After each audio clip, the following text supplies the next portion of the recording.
तो देखो वहां तक ये अज्ञान जाता है। इतने बड़े बड़े शास्त्रों वेदों के विद्वानों में भी इतना अज्ञान रहता है। वो गया नहीं जब तक महाप्रभु जी ने, चैतन्य महाप्रभु ने कृपा नहीं की। अब रियलाइजेशन हुआ अपनी गलती का, अब ज्ञान हुआ, अब उसके बाद फिर उनकी शरणागति स्वीकार करके वृंदावन में जाकर के उन्होंने भक्ति की श्री कृष्ण की। तो इसीलिए शास्त्र कहते हैं कि स्वतो न संभवादन्यस तत्वज्ञो ज्ञान दो भवेत। इस अज्ञान की निवृत्ति अपने आप नहीं हो सकती, चाहे तुम करोड़ों कल्प शास्त्र वेद पढ़ते रहो। ये अज्ञान तो केवल गुरु कृपा से ही जाएगा। और अज्ञान ही कारण है जो अनादिकाल से हम अपने लक्ष्य को प्राप्त नहीं कर सके। अनादिकाल से हम आनंद रूपी वस्तु की खोज कर रहे हैं, तैल धारा वद विच्छिन्न, निरंतर, प्रतिक्षण, लेकिन अभी तक मिली नहीं। तो कैसे मिलेगी? तो अभी अभी मैंने आपको भूमिका में भी बताया, रोज बताती हूं कि चूंकि आनंदो ब्रह्मेति व्यजानात आनंदाध्येव खल विमानि भूतानि जायन्ते आनंदेन जातानि जीवन्ति आनंदम प्रयन्त्यभिसंविशन्ति।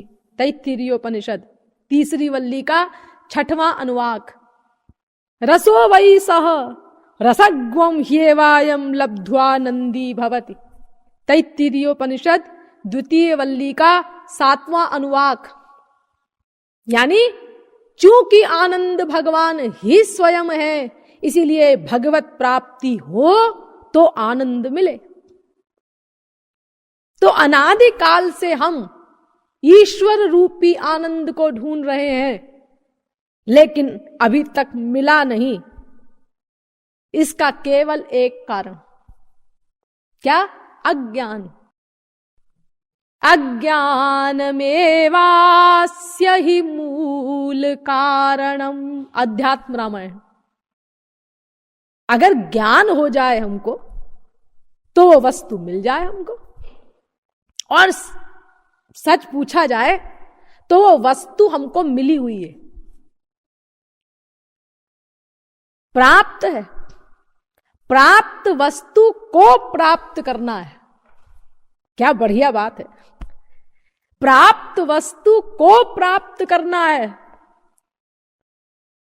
जो वस्तु हम अनादिकाल से निरंतर ढूंढ रहे हैं, वो वस्तु हमको सदा प्राप्त है, सर्वत्र प्राप्त है। यानी वो आनंद रूपी ईश्वर, वो सदा प्राप्त है, सर्वत्र प्राप्त है। ये क्या कह रही हैं आप? हाँ, मैं बिल्कुल ठीक कह रही हूं, क्योंकि मैं वो कह रही हूं जो सारे शास्त्र कहते हैं। देखो वेद क्या कहता है? यह आत्मनि तिष्ठति। यानी वो भगवान जीवात्मा में रहता है, बैठा हुआ है बाकायदा, कहीं आता जाता नहीं। यह आत्मनि तिष्ठति। यो विज्ञाने तिष्ठन्, यो क्षरे तिष्ठन्।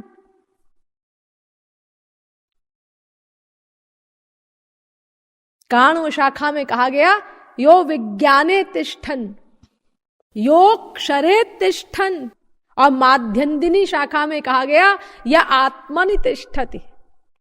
यानी जीवात्मा में परमात्मा रहता है और परमात्मा में जीवात्मा रहता है। इतना समीप है, इतना समीप, इतना समीप, इतना समीप कि समीपता भी लज्जित हो जाए।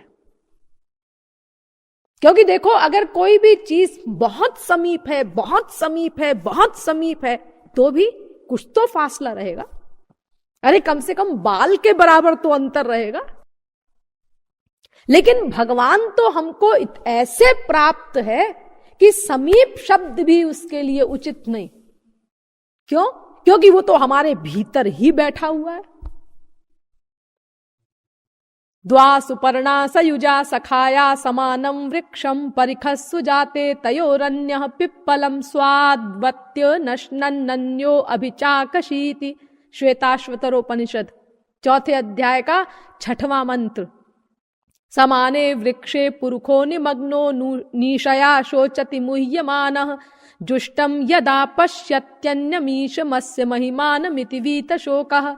श्वेताश्वतरोपनिषद 4थे अध्याय का 7वां मंत्र।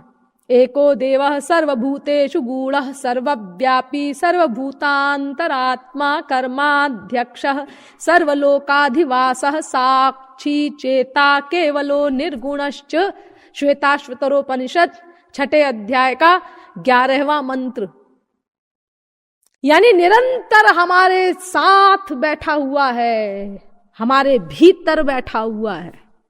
सर्वस्य चाहं हृदि सन्निविष्टो मत्तः स्मृतिर्ज्ञानमपोहनञ्च वेदैश्च सर्वैरहमेव वेद्यो वेदान्तकृद्वेदविदेव चाहं। गीता 15वें अध्याय का 15वां श्लोक। प्रत्येक जीव के अंदर भगवान बैठा हुआ है। ईश्वर सर्वभूतानां हृद्देशेर्जुन तिष्ठति। गीता 18वें अध्याय का 61वां श्लोक। सब प्राणियों के अंदर भगवान बैठे हुए हैं। सुपर्णावेतौ सदृशौ सखायौ यदृच्छयैतौ कृतनीडौ च वृक्षे एकस्तयोः खादति पिप्पलान्न मन्यो निरन्नोऽपि बलेन भूयान्। भागवत 11वें स्कंद के 11वें अध्याय का 6वां श्लोक। रामायण भी कहती है सर्व सर्वगत सर्व उरालय बससी सदा हम कहूं परिपालय। प्रकृति पार प्रभु सब उर्वासी। सबके अंतःकरण में बैठे हुए हैं भगवान। और भगवान में जीव बैठा हुआ है। जीव में भगवान, भगवान में जीव। इसीलिए भगवान और जीव पास पास बैठे हैं ऐसा भी नहीं कहा जा सकता, क्योंकि पास पास में तो थोड़ी दूरी हो जाती है। और यहां तो ऐसा हिसाब किताब है जैसे दूध में घी व्याप्त रहता है, जैसे तिल में तेल व्याप्त रहता है, ऐसे जीवात्मा परमात्मा एक दूसरे में ओतप्रोत हैं। अनंत कोटि कल्प प्रयत्न करें तो भी जीव ब्रह्म से पृथक नहीं हो सकता, ब्रह्म जीव से पृथक नहीं हो सकता।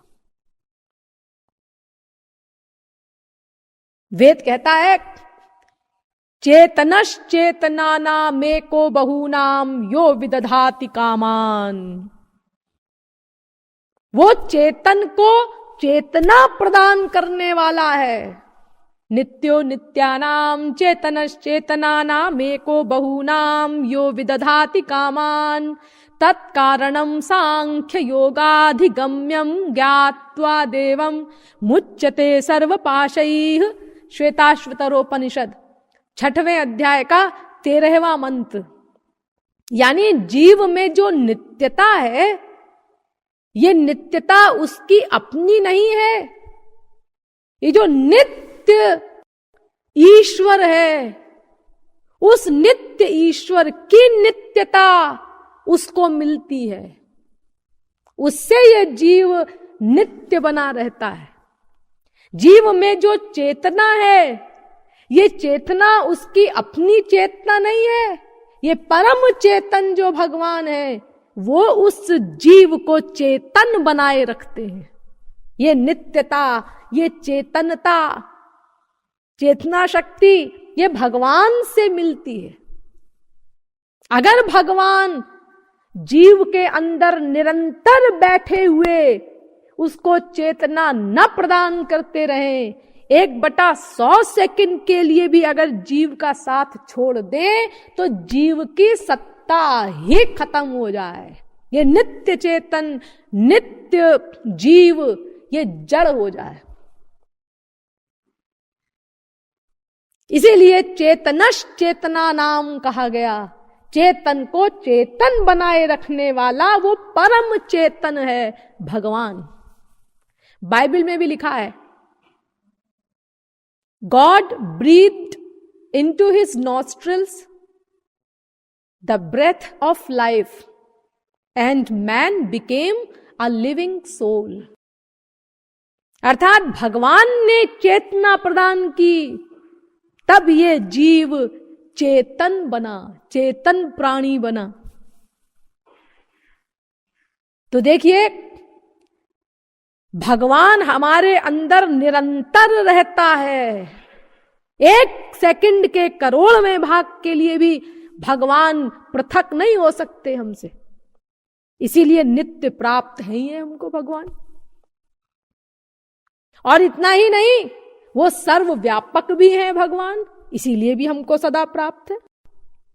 यानी भीतर तो है ही है हमारे नित्य, बाहर भी है नित्य, सर्वव्यापक भी है। एको देवः सर्वभूतेषु गूढ़ः सर्वव्यापी, वेद कहता है। सब प्राणियों के भीतर भी हैं और बाहर भी हैं, सर्वव्यापक हैं, परमाणु परमाणु में व्याप्त है भगवान। वही भगवान जो गोलोक में है 100%, वही भगवान कण कण में है। हरिव्यापक सर्वत्र समाना, कम ज्यादा नहीं। कौन सी ऐसी जगह है जहां वो नहीं है? देश काल दिशि विदिशहु माही, काहू सो कहां जहां प्रभु नाही। रामायण, कुरान शरीफ भी कहता है, वफी अनफुसे कुम अफलात बसेरून। खुदा सर्वव्यापक है। तो देखो, भगवान सर्वव्यापक है और हमारे भीतर भी है नित्य।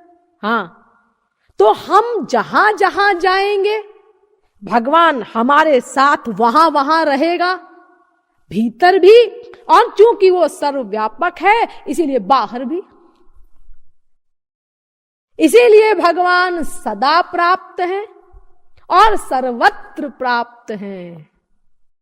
प्राप्त वस्तु को प्राप्त करना है हम लोगों को। क्या कमाल की बात है। जो वस्तु सदा प्राप्त है, सर्वत्र प्राप्त है, उस वस्तु को हम अनादिकाल से ढूंढ रहे हैं, निरंतर ढूंढ रहे हैं, और वो वस्तु प्राप्त नहीं हो सकी। अनंत जन्म बीत गए, क्योंकि हम लोग तो अनादिकाल से चल रहे हैं ना। ज्ञाज्ञौ द्वावजा विशनीषा वजा ये का भोग त्रिभोग्यार्थ युक्ता, अनंतश्चात्मा विश्वरूपो ह्यकर्ता त्रयम् यदा विन्दते ब्रह्ममेतत्। श्वेताश्वतरोपनिषद पहले अध्याय का 9वां मंत्र। एतज् ज्ञेयं नित्यमेवात्म संस्थं नातः परं वेदितव्यं हि किंचित् भोक्ता भोग्यं प्रेरितारंच मत्वा सर्वं प्रोक्तं त्रिविधं ब्रह्ममेतत्। श्वेताश्वतरोपनिषद पहले अध्याय का 12वां मंत्र। अजामेकां लोहित शुक्ल कृष्णां बहवीः प्रजाः सृजमानां सरूपाः, अजो ह्येको जुषमाणो नुषेते जहात्येनां भुक्त भोगामजोन्यः। श्वेताश्वतरोपनिषद चौथे अध्याय का 5वां मंत्र। यानी जब से भगवान तब से जीव, अनादिकाल से भगवान अनादिकाल से जीव और अनादिकाल से माया अज्ञान न घटत उद्भव प्रकृति पुरुषयो रजयो। भागवत 10वें स्कंद के 87वें अध्याय का 31वां श्लोक। यानी अनादि है ये जीव, इसका कभी प्रारंभ नहीं हुआ। प्रकृतिम पुरुषम चैव विध्यनादि उभावपि, गीता भी कहती है ये अनादि है, बिगिनिंगलेस। तो अनादि काल से हम निरंतर उस प्राप्त वस्तु को खोज रहे हैं जो सदा हमारे साथ है, भीतर भी है बाहर भी है, और फिर भी वो वस्तु हमें नहीं मिली। ये आश्चर्य नहीं तो और क्या है। यानी ऐसी कुछ बात है कि एक साहब चश्मा लगाए हुए हैं आंख में, आप पूछ रहे हैं मेम साहब मेरा चश्मा कहाँ है, परेशान हो गया, आधे घंटे से ढूंढ रहा हूं, ऑफिस जाने में देर हो रही है। अरे आप लगाए तो हुए हैं, ओ चश्मा लगा रखा है और मैं तो ढूंढ रहा हूं, आधे घंटे से पागल हो रहा हूं। कंठी पहने हैं बाबा जी, अब पूछ रहे हैं मेरी कंठी कहाँ है, मेरी कंठी कहाँ है। अरे आपके गले में तो है, ओ गले में है। गोद में बच्चे को लिए हुए है एक भोली महिला और सब जगह पूछ रही है क्या आप लोगों ने मेरा बच्चा देखा है, क्या मेरा बच्चा इधर से गया है। अरे तुम्हारी गोद में तो है, अरे मेरी गोद में ही है और मैं तो सब जगह ढूंढ रही हूं। कांख में छोरा शहर में ढिंढोरा। ऐसी ही कुछ विचित्र बात यहां भी, जो निरंतर प्राप्त है, सदा प्राप्त है, सर्वत्र प्राप्त है, उस प्राप्त वस्तु को हम लोग अनादिकाल से निरंतर खोजने के पश्चात भी नहीं प्राप्त कर सके। तो कारण क्या है इसका? बस एक कारण, अज्ञान। अतएव जब तक इस अज्ञान की निवृत्ति न हो तब तक भगवत प्राप्ति नहीं हो सकती। जब तक भगवत प्राप्ति न हो तब तक आनंद प्राप्ति नहीं हो सकती।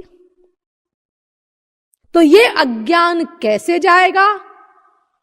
इसके लिए वेद से लेकर रामायण तक समस्त धर्म ग्रंथ और अन्यान्य धर्मों के ग्रंथ भी कहते हैं कि भाई इसके लिए हमको किसी वास्तविक महापुरुष की शरणागति करनी होगी और कोई उपाय नहीं। क्यों जी? एक प्रश्न है, क्या वेद से लेकर रामायण तक समस्त धर्म ग्रंथ ये भी तो कहते हैं कि भगवान की कृपा से अज्ञान चला जाएगा और ज्ञान हो जाएगा? हां, ऐसा भी कहते हैं। वेद कहता है नायमात्मा प्रवचनेन लभ्यो न मेधया न बहुना श्रुतेन यमे वैष वृणुते ते न लभ्यस्तस्यैष आत्मा विवृणुते तनुग्वम स्वाम। कठोपनिषद पहले अध्याय की दूसरी वल्ली का 23वां मंत्र। यानी भगवान की कृपा से ही अज्ञान जाएगा। तपः प्रभावात् देव प्रसादाच्च, श्वेताश्वतरोपनिषद 6वें अध्याय का 21वां मंत्र। भगवान की कृपा से अज्ञान जाएगा। अणोरणीयान महतो महीयानात्मा गुहायाम निहितोस्य जंतोः तमक्रतुम पश्यति वीतशोको धातु प्रसादात् महिमानमीशम। कठोपनिषद पहले अध्याय की दूसरी वल्ली का 20वां मंत्र। भगवान की कृपा से अज्ञान जाएगा। तस्य नो रास्व तस्य नो धेहि, अथर्ववेद। भगवान की कृपा से अज्ञान जाएगा। येषां स एव भगवान दययेदनन्तः सर्वात्मनाश्रित पदो यदि निर्व्यलीकम। ते दुस्तरामति तरन्ति च देव मायाम नैषाम ममाहमिति धीः श्वशृगाल भक्ष्ये। भागवत दूसरे स्कंद के 7वें अध्याय का 42वां श्लोक। भगवान जब तक कृपा न करे तब तक ये मोह नहीं जा सकता, अज्ञान नहीं जा सकता। ये तो उनकी दया से ही जाता है। ये देखो यहां भी ही लगाया जा रहा है, भगवान की ही कृपा से अज्ञान जाएगा। गीता आप लोगों ने पढ़ी होगी, वहां भी भगवान कहते हैं तमेव शरणं गच्छ सर्वभावेन भारत तत्प्रसादात् पराम शांतिम स्थानं प्राप्स्यसि शाश्वतम। गीता 18वें अध्याय का 62वां श्लोक। भगवान की ही शरण में जाओ, भगवान की ही कृपा से माया निवृत्ति होगी और परम धाम परम शांति की प्राप्ति होगी। अज्ञान जाएगा और ज्ञान आएगा। एक ही बात कही जा रही है सब ग्रंथों में, यानी भगवान से ही अज्ञान जाएगा, ज्ञान मिलेगा, ऐसा भी कहा जा रहा है। अथापि ते देव पदाम्बुजद्वय प्रसाद लेशा नुगृहीत एव हि जानाति तत्वम। भगवान जब कृपा करते हैं तभी जान सकता है कोई उस भगवत तत्व को, तभी अज्ञान जाएगा।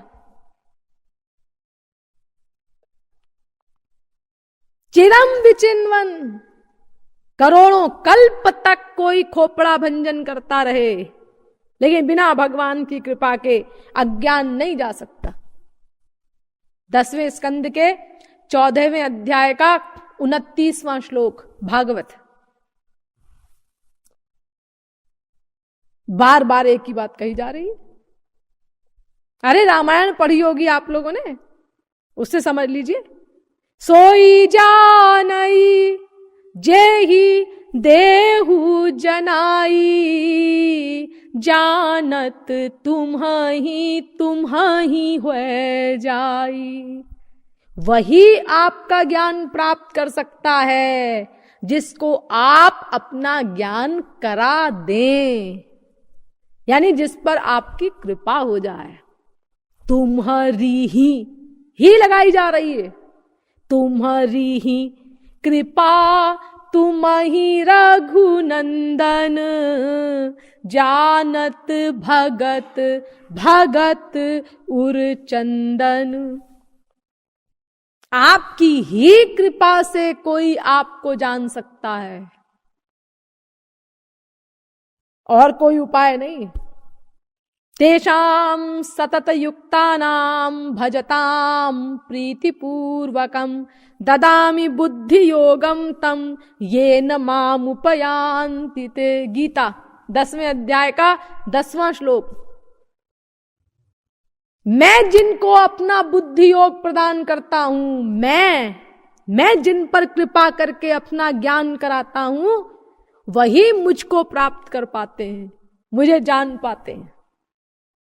तद अनुग्रह हेतु के नैव च विज्ञानेन मोक्ष सिद्धिर भवितुम अर्हति। आदि जगत गुरु शंकराचार्य ने भी कहा है परात्तु तच्छ्रुतेः, इस वेदांत सूत्र के भाष्य में। भगवान की ही कृपा से ज्ञान होगा, तब अज्ञान जाएगा और मोक्ष मिलेगा, माया निवृत्ति होगी। तो देखिए, तो बड़ी समस्या आ गई। एक और वेद से लेकर रामायण तक समस्त धर्म ग्रंथ कहते हैं कि गुरु की कृपा से ही अज्ञान जाएगा और ज्ञान होगा, और दूसरी ओर वही सारे वेद शास्त्र कहते हैं कि भगवान की ही कृपा से अज्ञान जाएगा और ज्ञान मिलेगा। यानी दो पर्सनैलिटीज में ही लगाई जा रही है। समस्या ये है, अब हम क्या निर्णय करें? अगर भी लगा देते शास्त्र तो भी कोई बात नहीं थी। गुरु की कृपा से भी अज्ञान जाएगा और भगवान की कृपा से भी अज्ञान जाएगा। लेकिन समस्या यह है कि ही लगा रहे हैं, ही गुरु की ही कृपा से जाएगा अज्ञान, भगवान की ही कृपा से जाएगा अज्ञान। ये क्या बात है भाई? ये तो बड़ी परेशानी की बात हो गई। तो उसके लिए ऐसा है कि सब शास्त्रों ने कहा कि भाई दोनों बातें ठीक हैं। गुरु की ही कृपा से अज्ञान जाएगा, ज्ञान मिलेगा, ये भी ठीक, और भगवान की ही कृपा से अज्ञान जाएगा, ज्ञान मिलेगा, वो भी ठीक। बल्कि मैं तो कहती हूं एक बात और ठीक। वो क्या? हम लोगों की कृपा से ही अज्ञान जाएगा और ज्ञान मिलेगा। आप लोग कहेंगे ये कौन सी बात है, ये तीसरी कृपा तो समझ में नहीं आ रही। अरे दो ही कृपा में हम लोग परेशान थे अब तक कि भाई भगवान की ही कृपा से अज्ञान जाएगा, ज्ञान होगा, और गुरु की ही कृपा से अज्ञान जाएगा और ज्ञान मिलेगा। अब ये तीसरी कृपा एक और आ गई परेशान करने के लिए, हम लोगों की कृपा से ही अज्ञान जाएगा और ज्ञान होगा। ये कौन सी कृपा है भाई? हां, ये कृपा तो नंबर 1 है, सबसे इंपॉर्टेंट है। हम लोगों की कृपा, हां हम लोगों की कृपा। क्या मतलब? मतलब ये कि देखिए तुलसीदास जी ने बड़ा सुंदर लिखा है कि फूल ही फल ही न वेद, यद्यपि सुधा बरसहि जलद, मूरख हृदय न चेत, यदि गुरु मिलहि विरंचि सम।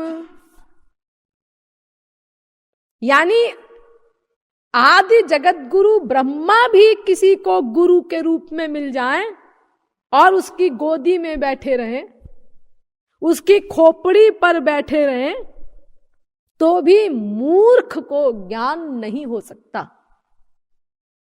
मूर्ख व्यक्ति को ज्ञान नहीं करा सकते। क्यों जी?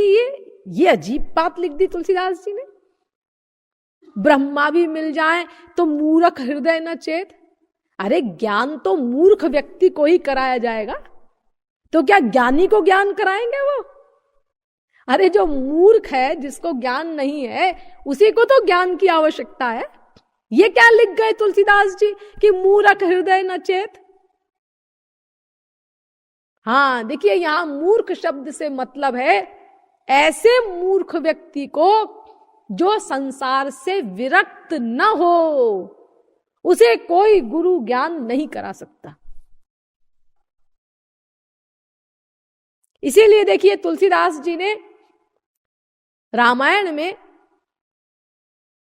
हर कार्य का एक एक कारण लिखा है। जैसे क्रोध किसी को क्यों आता है? एक कारण, क्रोध की द्वैत बुद्धि बिनु, द्वैत बुद्धि के कारण क्रोध आता है। एक कारण बताया ना। हाँ, अच्छा, द्वैत बुद्धि किसी की क्यों होती है? उसका भी एक ही कारण बताया, द्वैत की बिनु अज्ञान, अज्ञान के कारण। ये देखो एक एक कारण बताया जा रहा है, एक एक कार्य का सर्वत्र। लेकिन एक कार्य उन्होंने ऐसा बताया जिसके दो कारण बताए। कौन सा कार्य? ईश्वर का ज्ञान। इसके दो कारण बताए। कौन कौन से? गुरु बिनु होई कि ज्ञान, बिना गुरु के ज्ञान नहीं हो सकता। एक ही कारण तो बताया जा रहा है। अरे आगे पढ़ो, ज्ञान की होई विराग बिनु, वैराग्य के बिना ज्ञान नहीं हो सकता। ये देखो दो कारण, गुरु के बिना ज्ञान नहीं हो सकता और वैराग्य के बिना ज्ञान नहीं हो सकता। क्यों जी? क्या ऐसा नहीं हो सकता कि जल्दबाजी में तुलसीदास जी ने पहले ऐसा लिख दिया होगा कि गुरु बिनु होई की ज्ञान, और फिर बाद में उनको याद आया कि अरे मैं गलत लिख गया, फिर उन्होंने सुधार करके लिख दिया होगा कि ज्ञान की होई विराग बिनु। भाई जैसे संसार में होता है, हम लोग कई बार अपना गलत शब्द हमारे मुंह से निकल जाता है, अरे भाई सुनो वो नहीं आया प्रवचन में, वो रमेश, अरे नहीं नहीं नहीं रमेश नहीं उमेश, ऐसे कई बार होता है ना, गलत नाम निकल जाता है, गलत शब्द निकल जाता है, फिर हम उसका सुधार करके दूसरा शब्द रख देते हैं वहां पर। तो ऐसे ही हो सकता है तुलसीदास जी ने किया हो, जल्दबाजी में लिख गए हो कि गुरु बिनु होई की ज्ञान, नहीं नहीं नहीं, फिर याद आया हो ज्ञान की होई विराग बिनु। नहीं, ऐसा नहीं हो सकता। इसीलिए कि तुलसीदास जी हमारी तरह मायाबद्ध जीव नहीं है जो गलती कर जाएंगे। तुलसीदास जी का गवर्नर राम है, महापुरुष का गवर्नर भगवान होता है, इसीलिए तुलसीदास जी की वाणी राम वाणी है। अगर तुलसीदास जी की वाणी उनकी अपनी वाणी होती तो कम से कम हमारे महाराज जी तो उसको न मानते, लेकिन चूंकि तुलसी वाणी राम वाणी है इसीलिए चुप, इसीलिए कुछ उसमें गलत नहीं हो सकता। अगर किसी ग्रंथ की जो महापुरुष के द्वारा लिखा हुआ हो कोई बात न समझ में आए तो अपनी समझ को दोष दो, तुम्हारी समझ में कमी है इसीलिए तुम उसके रहस्य को नहीं समझ पाए। ग्रंथ में कोई गड़बड़ नहीं हो सकती। तो जी ये क्या रहस्य है? गुरु बिनु होई की ज्ञान और ज्ञान की होई विराग बिनु। ये दोनों बातें ठीक है? हाँ, दोनों बातें ठीक है। बिना गुरु के भगवान का ज्ञान नहीं हो सकता, ये भी ठीक, और बिना वैराग्य के भगवान का ज्ञान नहीं हो सकता, ये भी ठीक। कैसे ठीक? अब समझो। देखिए, अगर मैं आपसे पूछूं बताओ मेरी कितनी उंगली है, ये आप देख रहे हैं ना? हाँ जी देख रहे हैं। किससे देख रहे हैं? आंख से देख रहे हैं। आंख से ही देख रहे हैं? हाँ जी आंख से ही देख रहे हैं। अच्छा, अगर यहां पर अंधेरा कर दिया जाए, गुप अंधेरा, सारी लाइट्स ऑफ, खिड़कियों पर मोटे मोटे काले पर्दे लगा दिए जाए, कहीं से कोई प्रकाश न आए, अब मैं आपसे पूछूं कि बताओ मेरी कितनी उंगली है, देख रहे हो? तो आप क्या कहेंगे? नहीं जी हम नहीं बता सकते। क्यों? हमें दिखाई नहीं पड़ रहा है। क्यों? आंख नहीं है क्या? जी आंख तो है, कहां चली जाएंगी आंख? तो अभी तो आप कह रहे थे कि आंख से ही दिखाई पड़ रहा है आपको कि कितनी उंगली है, तो आंख तो आपकी अभी भी है, अब आपको क्यों नहीं दिखाई पड़ रहा है? अजी वो हम गलत बोल गए थे, वो प्रकाश हो तब दिखाई पड़ता है। अच्छा, प्रकाश हो तब दिखाई पड़ता है? जी हाँ प्रकाश से ही दिखाई पड़ता है। अच्छा, बुलाओ एक सूरदास को और 25 जून की दोपहरी को दिन के 12 बजे सूरज की तरफ उसकी आंख करो और उसे कोई वस्तु दिखा करके पूछो, बताओ ये क्या वस्तु है? क्या उसको दिखाई पड़ेगा? नहीं। क्या कहेगा वो? अजी आपको पता नहीं मैं अंधा हूं, मेरे आंख नहीं है, मैं कैसे देख सकता हूं, कैसे आपको बता सकता हूं कि आप मुझे क्या वस्तु दिखा रहे हैं? इसका मतलब आंख से ही दिखाई पड़ता है। हाँ जी हाँ, वो पहले वाली बात ठीक थी, आंख से ही दिखाई पड़ता है। सूरदास के आंख नहीं है इसलिए उसको नहीं दिखाई पड़ रहा है, लेकिन इस पॉइंट को तो आप पहले ही गलत कर चुके। और आपने कहा था कि नहीं प्रकाश से ही दिखाई पड़ता है, लेकिन अब प्रकाश से ही दिखाई पड़ता है, ये भी गलत हो गया क्योंकि सूरदास को नहीं दिखाई पड़ रहा है। तो फिर क्या ठीक है? आंख से ही दिखाई पड़ता है या प्रकाश से ही दिखाई पड़ता है?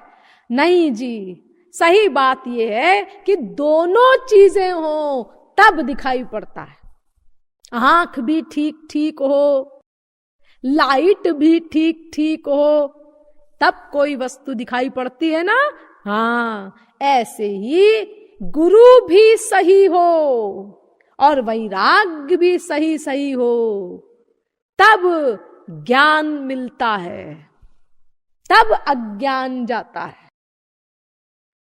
एक भी चीज दोनों में कम है तो काम नहीं चलेगा हमारा। सही गुरु तो हम लोगों को अनादिकाल से अनंत मिले। ये तुलसी, सूर, मीरा, कबीर, नानक, तुकाराम, इन सब के जमाने में हम लोग थे। इन सब के प्रत्यक्ष दर्शन कर चुके हैं हम लोग। गोपियों के भी दर्शन कर चुके हैं, जो महापुरुषों में टॉप पर हैं।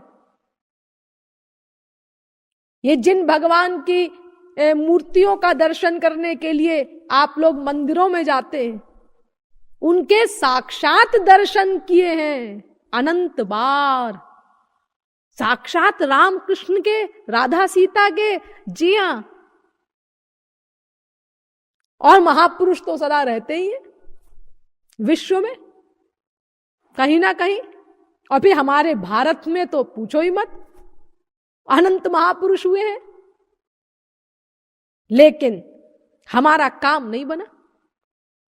क्यों? क्योंकि जब जब महापुरुष हम लोगों को मिले तब क्या था, दूसरी वाली शर्त हमने पूरी नहीं की।